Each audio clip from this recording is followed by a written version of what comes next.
People make videos like this all the time, sharing the same old secrets. Well, in this video, I'll be showing you 7 legitimate hacks you've never seen online before, allowing me to get 300,000 views on my first ever video, 600,000 subs in 1 year, over 1 billion views, and allowing me to do this YouTube stuff full time. Point number 1, pockets in virality.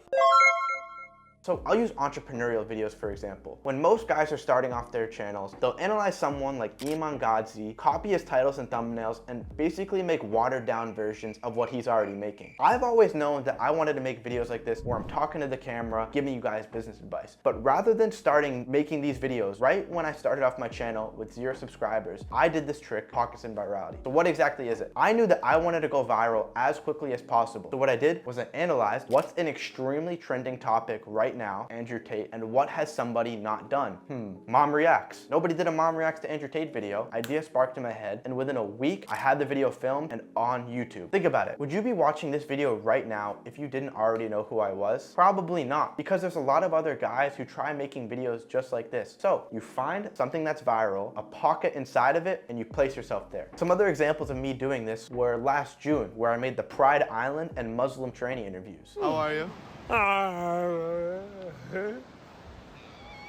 I'm doing good. It was Pride Month. Everyone was talking about gay people and whatnot. So I went and I investigated a Pride event and then made a video while I was traveling Europe in the process. Remember, anyone could have done these same videos that I made. Anyone could have done it. You would have found this thing that's viral, Pride Month, and found a pocket inside of it that you could have placed yourself to get as many views as possible. Then, after you have a lot of attention, if you want to switch niches to something like this or interviews, whatever it is, at least now you gained a bunch of attention, people have seen your face, and what you're doing is you're retaining a percentage of those people rather than just trying to start going after it right away. It's a big reason why I did the mom reacts videos for so long. They're also fun to make. I love my mom and whatnot. They were doing well, entertaining, but I also knew that it would be gaining me as much attention as possible to then make a pivot and retain as many of you guys as possible. So before I ever started this brand, I actually had one called Real Talk Stock. So one of my first ever videos that I made was if you invested in X stock, what it's worth 1 year later. Now, every single time I made one of these videos, they popped off. So then a few months later, when I got into more crypto content, I just copied that same trend with the crypto niche. And a couple months later, when it was NFTs, I copied that trend with the NFT niche. Anyone else could have looked at me doing this trend over and over and done it on their own channel, but nobody has their brains on, so I was the only one copying over and over, getting millions of views in the process. To recap, this is analyzing trends across different niches, seeing if a topic, trend, whatever hasn't made it to your niche yet, and you're capitalizing off of it. I'm not gonna keep ranting about this. I could talk about all this shit for like a week straight, but point 2, turn scrolling positive. You're gonna scroll on social media sometime. I know you, I do it, we all do it. So the goal is to make your NPC scrolling as productive as possible. To do this, you're gonna start bookmarking the content you see into folders. For example, I have a bunch of folders inside of my bookmark TikTok for things like good hooks that I see, good examples of people utilizing the TikTok creativity program beta, good examples of people marketing IRL businesses, music, whatever it is. Basically with every couple scrolls, I'm bookmarking something into a folder. Now there's a ton of different benefits to this. If I want to network with someone that is making music, I can send them this list of good examples of people promoting their music on TikTok. That way, if they want to start an account, they already have a bunch of really good video ideas that they can base off of, and they don't have to do all the scrolling themselves. If I want a good idea for a hook, I have a folder for this. If I need some more public interview ideas, I have examples already bookmarked. If I want a new way to style a Twitter thread, I have a whole folder for these. I'm not going to dive into all the different folders I have for this. You kind of get the idea, but the main benefits of turning your brain on while scrolling and bookmarking stuff is for networking, so you can always be providing people value, more video ideas, and you always have stuff to reference and go back to. Point 3, study those above you.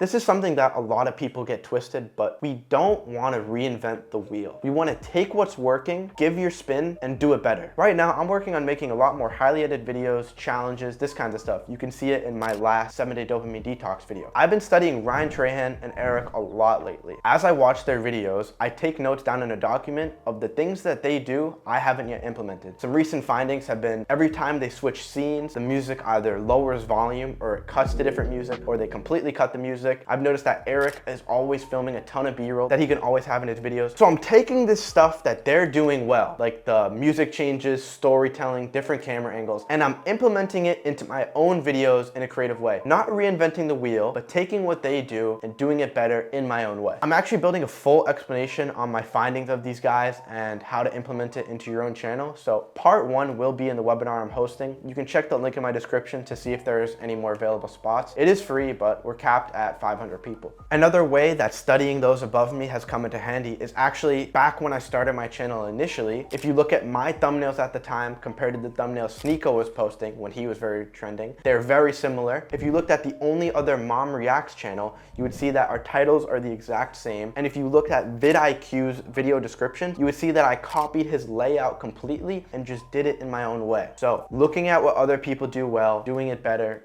in our own way, not just completely copy it. Get that through your head. On to point 4, cutting the fat.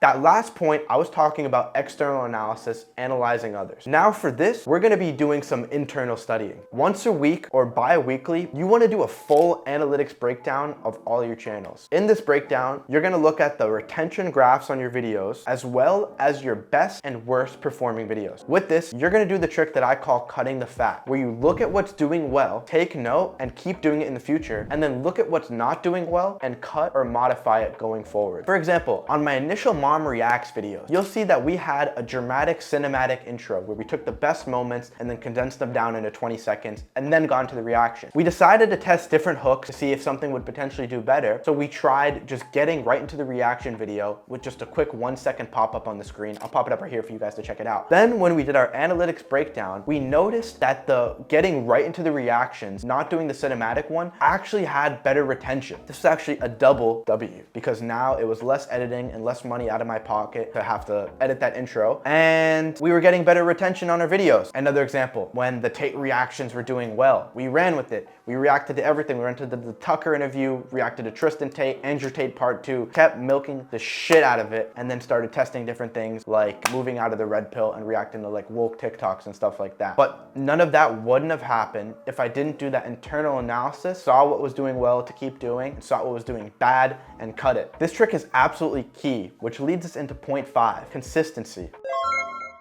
Think about it. Close your eyes and think about it for a second. If you promised yourself that you were gonna post 100 videos no matter what, always analyzing trick 4 that I just taught you about, where you're cutting what's doing bad and you're running what's doing well, it is quite literally inevitable that you find success on social media. The only reason people's videos aren't doing well is because their videos are shit. That is the reason 99% of the time. With social media, you need consistency and speed. My Mom Reacts videos were hot, so I started pumping 3 a week right off the bat. Then I optimized my system, so a lot of the timely stuff was outsourced. Then I was able to get to daily uploads. You need consistency and speed. My Mom Reacts videos were popping right off of the bat. I didn't wait a month to get the next one out. Right away, I started getting 3 Mom Reacts videos out a week. Then what I did is analyze my systems and outsourced a lot of the work that I didn't need to be doing, such as the posting process, the revisions, a lot of this different stuff I was able to dish off to my editor with the SOP, standard operating procedure. And that way I was able to start making these videos daily within a month of starting my channel. For this video, interviewing people about Tate's release from prison, not only did I do trick 3, analyzing this guy's previously successful title, I also filmed this video the same day Tate was released from jail and posted it the next day. Shout out to you for moving with speed. You're actually following Tate's advice. Speed, speed, speed. Speed. Anyone could have done this. Anyone could have interviewed people on this, posted next day, and got the 500 views that I brought in overnight. Unfortunately, the Matrix wasn't happy with Fat G's opening appearance, and we got hit with the biggest shadow ban of all time. I usually won't say shadow bans are real, but you can check this out. Absolutely fucking ridiculous. Point 6, networking. The beautiful thing about building your brand is it allows you to network so much easier. Now, to do this, you want to get creative. Back at the start of the Mom Reacts videos, I wanted to network with Sneeko. So what did I do? I made a video reacting to Sneeko's craziest takes, then rather just DMing him some bullshit DM like, let's connect. That's what 99% of you guys send me. Why would I respond to that? Or a DM like, yo, just reacted to your video, go check it out. I posted an Instagram story saying, hey, reacting to @Sneeko new video, go check it out. As if it was just for my audience, but my logic was Sneeko was more more likely to look through his story mentions rather than the thousands of DMs that he's getting every single day. And it worked. He responded to my DM, followed me back, and I was able to build that relationship up. After joining his program, I started joining live calls, just giving my 2 cents, and then I became a professor doing weekly calls in there, and now I was in business with Sneeko, which was kind of my goal the entire time. Calculated chess moves. This is what you guys can all do too, just no one's fucking thinking or using their brain. Another example of me doing this is I would react to Tate consistently, and then I actually joined the war room. I'm not inside anymore, so I can say that now, I think. And 2 months into my YouTube stuff, I now had the Tates reacting to me on a live stream. I was running lives with Sneeko. My plans were coming into play by networking creatively. For you, as you keep building up your brand, you also want to find creative ways to network with people just like this. And as you build those initial relationships, you want to provide value to them as much as possible to maintain those relationships. Point 2 actually comes in handy with this. Like I said before, if you want to network with a musician, for example, you can go to that bookmarked folder of people marketing music, send it over to him, and now he sees you as a valuable asset to keep in his life. This isn't just for networking with influencers to make videos. If you're an editor and you want to find clients, all my editors that I've hired have sent over a free sample, results, and some even joined my program just to get closer to access to me, since I get so many DMs of the same shit every single day. The last tip that I'm gonna give on networking as a content creator is, as you build, don't only network with people of the same subs and below you. You can start filming with people who have 10 times more subs than you right away. I could talk about networking tips for hours, but just use those tricks as you build up your personal brand. And now on to tip 7, short form content.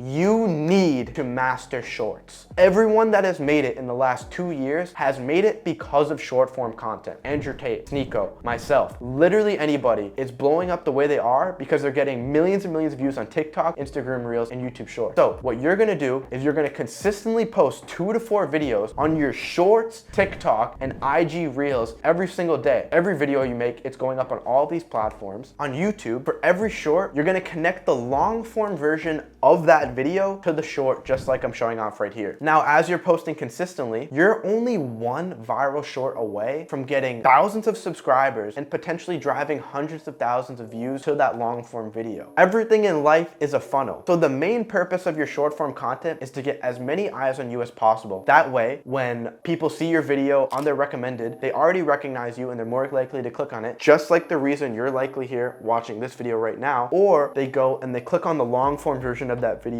with the call to action at the end, like I just described. An extra beautiful part about posting a lot of short form content is there's actually a bag that you can make off of this. So I'll show you some of my shorts, for example. This one, 2.3K off of one short. This one, 1.4K. This one, $800. And that's just on YouTube Shorts, which doesn't even pay as much. The TikTok creativity program is where you actually make fucking bank right now. Like, these are some guys on my Discord, $2,800 his first month, 10 grand, 10 grand, 11 grand, $1,300 6 days in. You are only one short away from not only blowing up your accounts to where you can get a ton of subscribers and views on that long form video, but also making thousands of dollars. If you just focus on finding pockets in virality, turning scrolling positive, studying those above you, cutting the fat, staying consistent, networking, and mastering short form content, it is inevitable that you go viral and make thousands of dollars in the process. I'm interacting with you guys all the time in my Discord server, and if you want access for part 1 of that live training that I mentioned earlier, make sure to check out the webinar link at the top of the description. And yeah, that's basically it for me, guys. I definitely recommend you guys check that out. Congrats on making it this far, and I'll see you later. Peace.